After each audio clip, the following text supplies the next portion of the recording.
So guys, for the first method, make sure that you have no VPN or proxy server enabled right now. If you do, then you want to disable it. For the second method, once you're on a web browser, you're going to click on the three dots in the top right. Now you're going to click on history, and then click on history again. And then once you're on this, you're going to click on delete browsing data. And then once you're on this, you're going to set the time range to all time. Now you're going to select cookies and cache. You're going to tick both these boxes, and then click on delete data.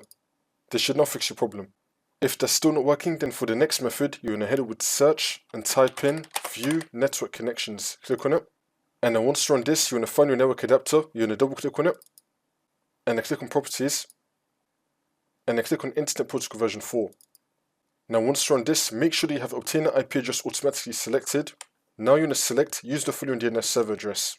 You're going to make the first line 8888 and you're going to make the second line 8844 and then click on OK. For the last method, you're going to head over to search and type in CMD. Now you're going to run it as administrator. And then click on yes. And then once you're on this, you're going to type in ipconfig space / flush DNS. Click on enter. And now you're going to type in netsh space winsock space reset. Click on enter again. Now you just want to restore your computer and then the problem should be fixed.